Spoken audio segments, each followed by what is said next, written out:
আওয়ামী লীগ করতাম। বিএনপি নেতা রুহুল কবির রিজভী, বিএনপির সিনিয়র যুগ্ম মহাসচিব, তিনি বলেছেন যে তৌহিদি জনতার নামে দেশে যে উৎপাত ও নৈরাজ্য শুরু হয়েছে এর পেছনে আন্তর্জাতিক ষড়যন্ত্র রয়েছে। আপনি কি আসলে বিষয়টা কিভাবে দেখেন? কিনা আপনি রাজনৈতিক বিশ্লেষকও বটে, আপনার সামাজিক যোগাযোগ মাধ্যমে আপনি নানা ধর্মী বিশ্লেষণ দেন, সেই বিশ্লেষণের জায়গা থেকে আপনি কি এই বিষয়টা কিভাবে দেখেন? কিনা আন্তর্জাতিক কোনো ধরনের ষড়যন্ত্র থাকতে পারে কিনা? আমাদের দেশের এখন পুরো পরিস্থিতি জনগণের নিয়ন্ত্রণের বাইরে নিয়ে যাওয়ার জন্য, সরকারের নিয়ন্ত্রণের বাইরে নিয়ে যাওয়ার জন্য, তারপর এই জাতিসত্তার যে একটা জাতীয় পরিচয় রয়েছে সেটাকে বিশ্বের দরবারে আরও ছোট করার জন্য, এই রাষ্ট্রটিকে একটা ব্যর্থ রাষ্ট্র করে দেওয়ার জন্য দেশের ভেতরে এবং দেশের বাইরে নানা পক্ষ কাজ করে যাচ্ছে এবং দীর্ঘদিন ধরে। আপনারা জানেন যে 1971 সনে আমাদের যে একটা মুক্তিযুদ্ধ হয়েছিল, মহান মুক্তিযুদ্ধ, ঠিক সেটা নিয়েও কিন্তু ওই 71 সনে যে বিভেদ বিসংবাদ ছিল, এক পক্ষ মুক্তিযুদ্ধের পক্ষে ছিল আর একটা বিপক্ষে ছিল, ওই বিভেদটা কিন্তু এখনও দূর হয়নি। এত বছর পরেও আমাদের দেশে এখনও রাজাকার বললে, আলবদর বললে আর শামস বললে কিছু মানুষের ভীষণ রকম রাগ হয়, ক্রোধ হয়।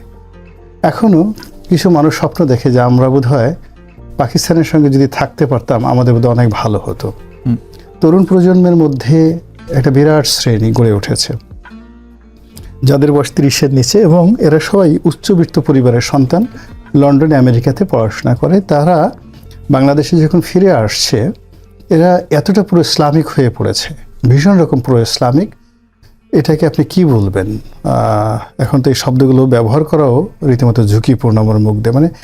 এতটা পুরো ইসলামিক, তারা দুনিয়ার যে কোনো কাজের চাইতে আখেরাতের সফলতাকে বেশি মনে করে, এবং তারা মনে করে শহীদ হয়ে মরাটাই যুক্তিযুক্ত বিষয়, এবং ইসলামের বাইরে এই পৃথিবীর আর অন্য কোনো কিছু নেই। ধন সম্পদ যা কিছু বলেন সবই এই ধর্মকর্মের মধ্যে আছে। তো এই শ্রেণীটা মনে করছে যে বাংলাদেশের 18 কোটি মুসলমান আছে, পাকিস্তানের আছে 22 কোটি। তো 18 কোটি আর 22 কোটি, 40 কোটি মুসলিম যদি একত্র হয়ে যায় তাহলে আমরা তো ভারত দখল করে ফেলতে পারবো। ভারতে তো 35 কোটি মুসলমান আছে, তাহলে সব মিলিয়ে আমাদের প্রায় 75 কোটি মুসলমান হয়ে গেলে আমরা we can dominate the world.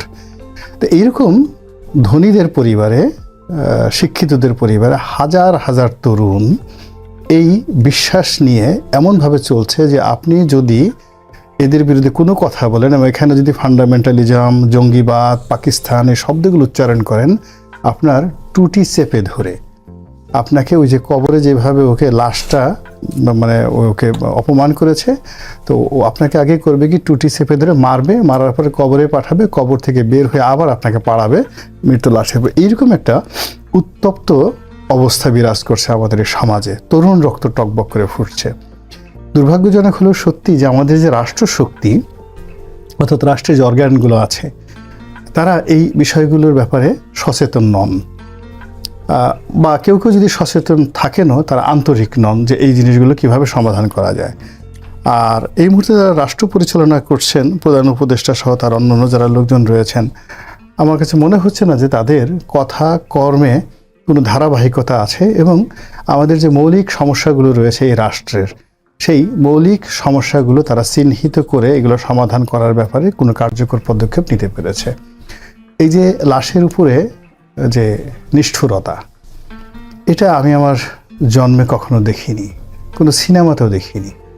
আমি অনেক হরর মুভি দেখেছি, এবং সেখানে হরর মুভিতে নানা রকম ভূত, প্রেত, দানব, রাক্ষস তারা নানা রকম অপকর্ম করে, কিন্তু কোনো রাক্ষসকে আমি দেখিনি যে কোনো শ্মশান ঘাটে গিয়ে বা কোনো কবরস্থানে গিয়ে লাশ বের করে সেই লাশের উপর অত্যাচার করতে কোনো ওয়েস্টার্ন কিংবা ইস্টার্ন আমাদের যে সাবকন্টিনেন্টাল মুভি সেখানেও দেখিনি। মানুষের সমাজ তো দূরের কথা। আমি ইতিহাসের একজন ছাত্র হিসেবে হালাকু খান, চেঙ্গিস খান, আরও অনেকের ইতিহাস পড়েছি, কিন্তু এরকম তারা যাকে অপছন্দ করে তার লাশ কবর থেকে তুলে অপমান করেছে দিল্লিতে, মেহরুলিতে, পারস্যে, এরকম কোনো আমি ইতিহাস পড়িনি। হ্যাঁ, এমন ঘটনা ঘটে যুদ্ধের ময়দানে প্রতিপক্ষের সেনাপতি, এটা আয়ামে জাহিলিয়াতের যুগে ছিল, তাদের অঙ্গহানি করা হতো, হাত কাটা হতো, নাক কাটা হতো, এমনকি আবু জেহেলের যখন গলা কাটার সময় আসলো, তো তো তিনি জানেন যে তার গলা কাটা হবে, তো যে গলা কাটতে আসছে তাকে বলে যে বাবা তোমাকে একটা কথা বলি, তুমি তো জানো আমি খুব উচ্চবংশীয়। উচ্চবংশী, হ্যাঁ, বলে যে হ্যাঁ আমি জানি আপনি অনেক উচ্চবংশীয়। তো বলে যে আমার একটা অনুরোধ, তুমি আমার কথাটা রাখো। বলে কি কথা? বলে যে আমার গলাটা তুমি এমনভাবে কাটবে একেবারে এইখানে আমি দেখাই, এই জায়গা থেকে তলোয়ার দিয়ে কাটবে যেন আমার ঘাড়টা বড় দেখায়, আর তুমি যদি নিষ্ঠুরভাবে কাটো তাহলে মনে হবে আবু জাহেলের মাথাটা ছোট, তো আমি মরার পরে যেন আমার সম্মানটা থাকে, এই কাজটা করো। এবং দেখেন হাদিসে এসছে যে ওই সময়টাতেও আবু জেহেলের সম্মান রক্ষার্থে ওইভাবে কিন্তু গলাটা কাটা হয়েছিল। এটা আইএমএ জাহিলিয়াতের পরবর্তী যুগের ঘটনা। তো সেখানে রাজবাড়ির গোয়ালন্দে যে ঘটনাটা ঘটেছে, একজন বয়স্ক মানুষ, তিনি, তার পরিচয় ছিল পাগল, সবাই তাকে পাগল বলতো। তো যখন আমরা একটা মানুষকে পাগল বলি, তিনি বিচারের ঊর্ধ্বে উঠে যান, কোনো কোর্ট কাছারিতে তার বিচার হয় না, পাগলের কোনো বিচার হয় না। এখন পাগল যদি বলে যে আমি আমি ইমাম মাহাদি বা আমি অমুক, তো এটা নিয়ে যদি আমরা লম্ফঝম্প করি তাহলে আমরা তো তার সাথে বড় পাগল হয়ে যাই। দ্বিতীয়ত এই ঘটনাটা যখন ঘটবে, এই গত 1 মাস ধরেই আমরা কিন্তু 15 দিনের মৃত্যুর পর থেকে আমরা মানে গত 2 সপ্তাহ ধরেই 23 তারিখে বোধহয় সে মারা গেল, তো 23 তারিখের পর থেকে যখন এরকম কবরটা উঠানো হলো, এটা নিয়ে কিন্তু ওখানে অনেক বিশৃঙ্খলা তৈরি হয়েছে। এবং প্রশাসন যদি চাইতো, ইচ্ছে করতো, এটা কিন্তু নিষ্পত্তি করতে পারতো। তো কেন এই প্রশাসনিক কাজটা করলো না, সরকার কেন এখানে যাকে বলা হয় এরকম একটা ঘটনা ঘটতে দিল, যার ফলে কি হলো, এই যে আমাদের দেশে যে একটা উগ্রবাদ মাথা চাড়া দিয়ে উঠেছে, যেটাকে ওয়েস্টার্ন ইসলাম ফোবিয়া বলে, যে ইসলামের নামে এই দেশে একটা জঙ্গিবাদ চালু হচ্ছে। এবং এই জঙ্গিবাদের চালুর ফলে কি হচ্ছে, পার্শ্ববর্তী রাষ্ট্র ভারত, তাদের সঙ্গে আমাদের যে এই মুহূর্তে কূটনৈতিক দূরত্ব চলছে, আবার অন্যদিকে আমাদের যে পাকিস্তানের সঙ্গে সখ্যতার একটা নতুন দিগন্ত উন্মোচিত হয়েছে, ওদিকে আমেরিকা আমাদের টুটি চেপে ধরার জন্য যে নানা রকম ফন্দি ফিকির করছে আমাদেরকে, যাকে বলে ডিমোরালাইজ করার জন্য। এবং সেই ক্ষেত্রে এটা একটা হাতিয়ার, এত বড় একটা হাতিয়ার যে আমরা ইচ্ছা করে এই হাতিয়ারটি পাকিস্তানের হাতে তুলে দিলাম, এই হাতিয়ারটি ভারতের হাতে তুলে দিলাম, এবং এই হাতিয়ারটি আমেরিকার হাতে তুলে দিলাম। এবং এখন যারা রাষ্ট্র চালাচ্ছেন তারা কোনো অবস্থাতেই এই দায় থেকে মুক্তি পাবেন না আগামী দিনে আমাদের দুর্ভোগ দশার জন্য। জি, অসংখ্য ধন্যবাদ। হলো যে জাতীয় পার্টির যিনি মহাসচিব আছেন শামীম হায়দার পাটোয়ারি, তিনি আজকে মন্তব্য করেছেন যে জাতীয় পার্টিকে ছাড়া আগামী নির্বাচন হবে না। আপনার মানে এটা কি খুব বেশি যৌক্তিকতা আছে এই কথার বলে মনে হয়? প্রথমত এই ধরনের কথা বিরক্তিকর, মানে শুনলে বিরক্তি লাগে, গোস্বা এসে যায়, মেজাজ গরম হয়ে যায়। প্রথমত হলো আমাদের দেশে তো আসলে অনুশোচনার রাজনীতিও নেই, আর অনুশোচনার সংস্কৃতি নেই। জাতীয় পার্টির 9 বছর ক্রমাগত শাসন, স্বৈরাচারী শাসন, যেটার জন্য তাদেরকে চলে যেতে হয়েছে, উচ্ছেদ করা হয়েছে তাদেরকে, এবং একটা বিশাল আন্দোলন, এই 24-এর যে আন্দোলন, এখন যারা সাক্ষী তারা হয়তো ওই 86, 87, 88, 89, 90 ওই সময়ের আন্দোলনটা তারা দেখেননি, আমরা ওটা সাক্ষী, আমরা বুঝতে পারি যে ওটার তীব্রতা কত ছিল। তো এই জাতীয় পার্টি আবার যখন রাজনীতিতে পুনর্বাসিত হয়েছে, আমরা যখন ওই সময়টাতে রাজপথে ছিলাম, ওটা আমাদের জন্য একটা ভীষণ রকম চপেটাঘাত, ভীষণ রকম চপেটাঘাত। পুরো 80-র দশকে যারা ছাত্র রাজনীতি করেছেন, ইনক্লুডিং মান্না ভাই সহ সবাই, জাতীয় পার্টির নাম শুনলে আমাদের গোস্বা এসে যায়। এখন যদি হঠাৎ করে জুলাই যোদ্ধা যারা আছে তাদের সামনে শেখ হাসিনাকে বসিয়ে দেওয়া হয়, তাদের সামনে ছাত্রলীগ, যুবলীগ সবাইকে যদি আনা হয়, আবার যদি জয় বাংলা, বাংলার জয়, বঙ্গবন্ধুর গান বাজানো হয়, ওদের যেভাবে কষ্ট লাগবে। এই বাংলায় অসংখ্য মানুষ নয়, লক্ষ লক্ষ, কোটি কোটি মানুষ রয়েছে যারা এই জাতীয় পার্টির নাম শুনলে তাদের গোস্বা এসে যায় এবং ভীষণ রকম মেজাজ গরম হয়ে যায়। এবং এতকাল পরে যেটা উনি বললেন যে যদি আওয়ামী লীগকে ধরেন ইনডিসেন্ট, তাহলে তাদেরকে বলতে হবে, জাতীয় পার্টিকে বলতে হবে ন্যাস্টি, মানে আবর্জনা, দুর্গন্ধযুক্ত আবর্জনা। নিজেদের 9 বছরের কুকর্ম, সেই কুকর্মটা আবার পরবর্তীকালে তারা গলিয়ে পচিয়ে তারপরে শেষে সেটাকে আবার দুর্গন্ধযুক্ত করে আওয়ামী লীগের যে বর্জ্যগুলো আছে সেই বর্জ্যের সঙ্গে মিলিয়ে তারা বাংলাদেশের রাজনীতির নামে যা কিছু উপহার দেওয়ার চেষ্টা করে, সেটা গণতন্ত্র ধ্বংস করেছে, রাজনীতির যে কালচার সেটাকে ধ্বংস করেছে, এবং এখন পর্যন্ত এই সেম কাজটা করে যাচ্ছে। আমি কোনো অবস্থাতে সাপোর্ট করি না যে জাতীয় পার্টির অফিস আক্রমণ করা হয়েছে, এটা আমি সাপোর্ট করি না। আগুন লাগানো হয়েছে তাও সাপোর্ট করি না। এমনকি তাদের দলটা নিষিদ্ধ করা হোক, এটা আমি সাপোর্ট করি না। তবে তারা যে কর্মগুলো করেছে, কিন্তু রনি ভাই, যদি নিষিদ্ধ না করা হয়, আপনি যেভাবে বললেন যে বাংলাদেশে গণহত্যার সঙ্গে জড়িত কিংবা মানে স্বৈরাচার হিসেবে খুবই প্রতিষ্ঠিত যাদেরকে আন্দোলনের মাধ্যমে ফেলা হয়েছে কিংবা একটা মুক্তিযুদ্ধের মাধ্যমে এসেছে, একইভাবে তো তারা আসলে বাংলাদেশের পলিটিক্সে মেইন স্ট্রিম হয়ে গেছে। একইভাবে যদি আপনাদের নিষিদ্ধ না করা হয়, তাহলে আওয়ামী লীগও যেভাবে মানে মেইন স্ট্রিম হওয়ার সুযোগ আছে, আবারও জাতীয় পার্টির আমি আপনাকে বলি, আমরা তো যারা রাজনীতির মূল স্ট্রিমে ছিলাম এবং আছি, হুসেন মোহাম্মদ এরশাদ, জিএম কাদের থেকে শুরু করে জাতীয় পার্টির অনেক নেতাদের সঙ্গে আমরা কাছাকাছি বসছি।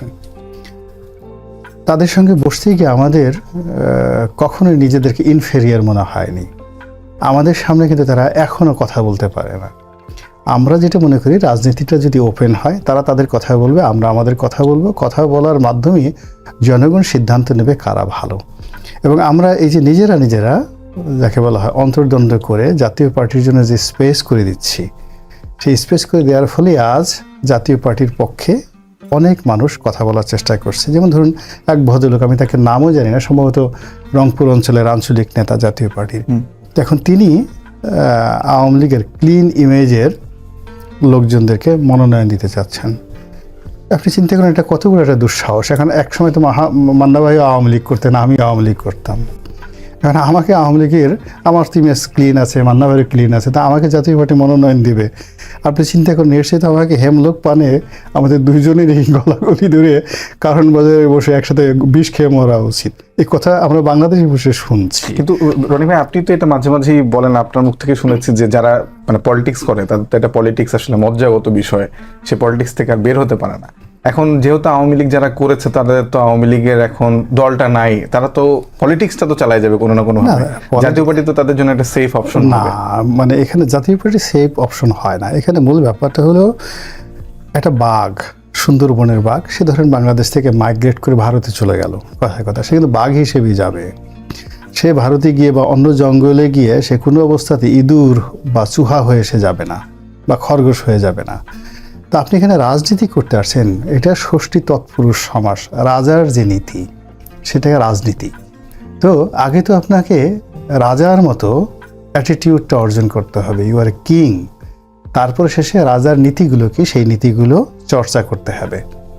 এবং আপনার যে অভিব্যক্তি, আপনি চিন্তা করুন, একটা রয়্যাল বেঙ্গল টাইগার, সে যে চিৎকার করে বা হুমকি দেয়, সে কি কাউকে ভয় দেখানোর জন্য বা আমি যে রাজা এটা স্বীকার করার জন্য? না। বা আমি তোমাকে স্বীকার করতেছি না, ওটা তার একটা অভিব্যক্তি। তো আমাদের দেশে রাজনীতি এমন একটা বিষয়, এখানে যোগ্য লোকের অভাব রয়েছে।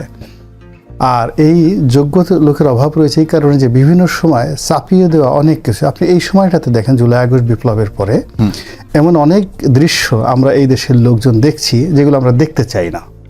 এমন অনেক ঘটনা ঘটছে যেগুলো আমাদের স্বপ্নের বাইরে ছিল। এমন অনেক বিষয়ে আমরা ভয় পাচ্ছি কথা বলতে, কাজ করতে, চলাফেরা করতে, যেটা আমাদের অতীতকালে কখনোই ছিল না। তো এই জিনিসগুলো হয় কি, রাজনীতির যে সংস্কৃতি সেটা নষ্ট করে দেয়।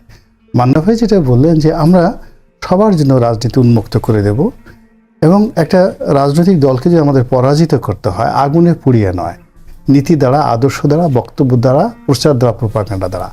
এখন জাতীয় পার্টি বলেন, এনসিপি বলেন, আওয়ামী লীগ বলেন, তাদের যারা প্রতিপক্ষ, ইভেন বিএনপি, আওয়ামী লীগ যে কাজটা ভুল করেছে, জামাতকে এবং বিএনপিকে তারা শক্তি প্রয়োগে যে তাদেরকে নিঃশেষ করে দেওয়ার চেষ্টা করেছে, এটা তাদের কত বড় একটা ঐতিহাসিক ফল এখন তারা হাড়ে হাড়ে টের পাচ্ছে।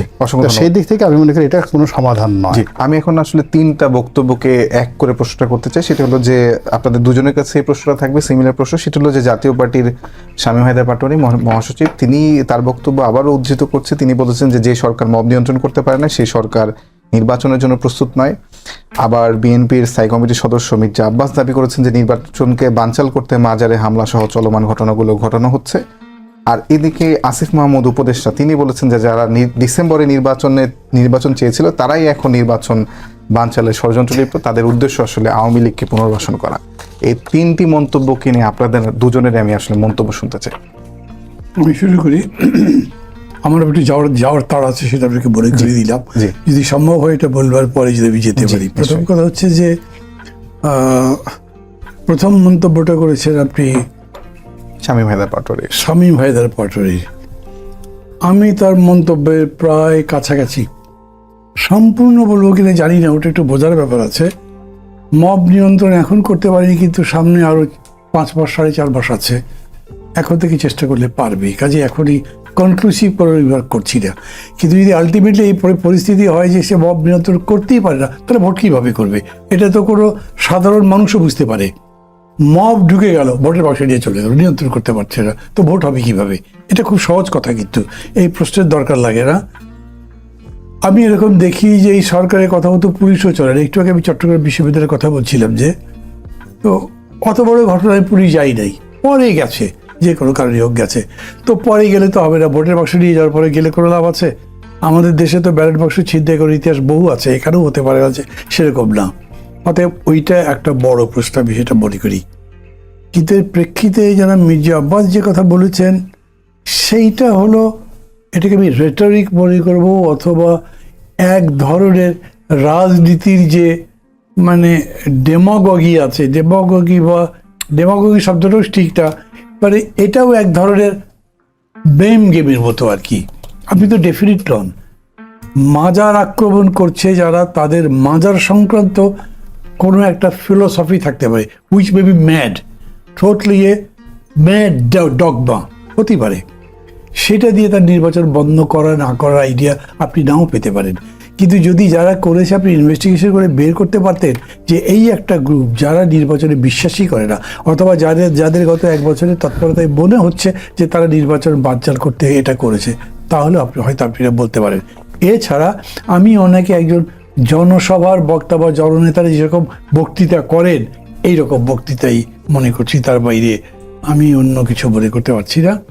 আর 3 নম্বরে আসিফ যেটা বলেছেন, এইটা একটু মুশকিল, কি জানেন, আসিফদের কথা যদি বলতে যাই তাহলে এদের মানে পলিটিক্যাল ব্যাকগ্রাউন্ড বা ধরেন মানে যে তাদের যে বিগত দিনের ট্র্যাক রেকর্ড বলে ওরকম কিছু নাই, জাজ করা মুশকিল। তারা যে একটা কথা বললো, এটা কোন মেন্টাল মেকআপ থেকে বললো বা কোন ধরনের অভিজ্ঞতা থেকে বললো বোঝা যায় না। এটাও একটা মানে অভিযোগের পাল্টা একটা অভিযোগ উত্থাপন করতে হবে, শুধু এই জন্যই বলা হলো। কারণ আমি মনে করি যে কোনো মূল্যেই হোক না কেন বিএনপি ভোট চাইবে, কারণ বিএনপি মনে করে যে তারা ভোট হলে জিতবে। তাদের স্ট্যান্ডিং কমিটির মেম্বার প্রফেসর মোশাররফ বলেছেন যে আমরা 2/3 মেজরিটি পেয়ে জিতবো। আমি ওইটা জানি না, কিন্তু যা কারেন্ট দেখছি আসলে তাদের প্রতিপক্ষ থেকেও নাই এখন, তারা জিতবে।